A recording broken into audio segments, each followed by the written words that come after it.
Is it real? I mean, yes, he was already passed away, but still. This morning, the daughters of a New Hampshire sheriff's deputy who passed away in 2019 say they're horrified to learn their father's body was part of a grotesque criminal scheme at Harvard University.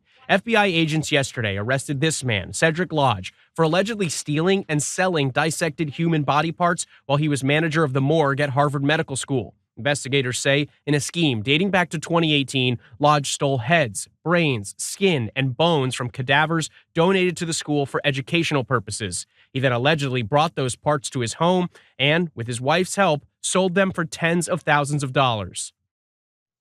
It's probably one of the worst kind of crimes you can pull on someone after they're no longer with us.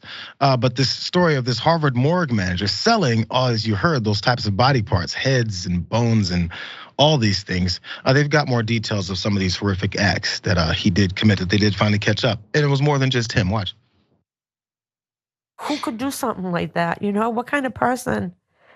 No respect at all for the family. They need to pay. Do you have anything to say to the family? Nope. Buyers identified in the indictment include Katrina McLean, owner of Cat's Creepy Creations, a Massachusetts store that advertises creations that shock the mind and shake the soul.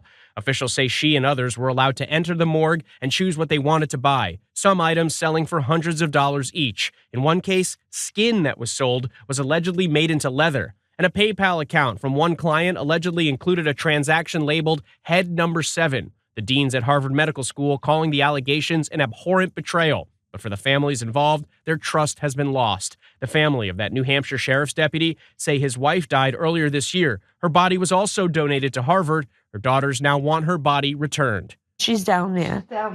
And we want her back.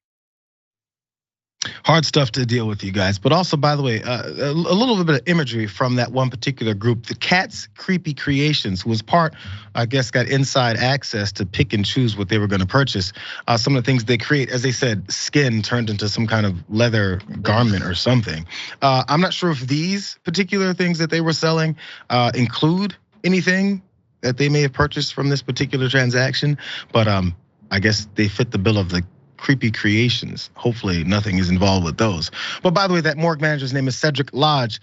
He was hiding his face, of course, as he's being arrested. I guess he's gonna say he had nothing to do with this, even though it looks like there's all kinds of evidence. By the way, they paid tons of money for this. I'm not sure where they got all this from. Maybe they're selling them on a high price here, because Taylor had paid over $37,000 through 39 PayPal payments to the lodges for these body parts. On May 9th of 19, Taylor also allegedly sent $1,000 payment to Denise Lodge with this memo. Head number 7, $1,000, $1,000. And then also November of 2020, Taylor allegedly sent $200 with the memo reading brains, like they're zombies or something. Both McLean and Taylor are accused of accepting nearly $50,000 in PayPal payments in 2021 and also in 2022 from the same man in Pennsylvania for those stolen human remains. Francesca, we did something similar to this before last year, I believe, or maybe it was early this year. There's folks that work in some of these morgues and they sell body parts, but this one is like extreme. It's like a showroom or something. No, exactly, and it's at a prestigious medical institution. Yeah. This is for the purpose of study and research. It's already a lot to donate your body to science, for your family to donate your cadaver, your body to science.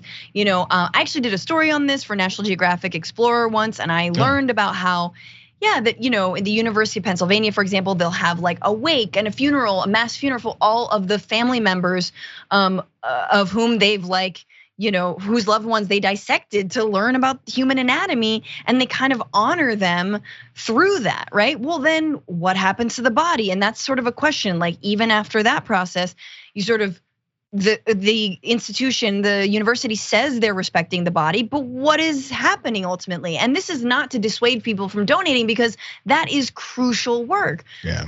Med students have to know what a body is like, right? And so it is just so disgusting, because mind you guys, none of this is for any workable part. This is not like, oh, this liver still works or anything. No. This is all pure disgusting fascination. And like, Jayar, how are you gonna get away with this?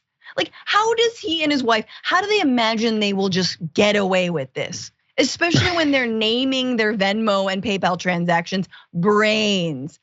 I wonder. Wonder what they're buying from someone who works in a morgue and has evidence of them showing them around the place, Right. like it's a Walmart or something.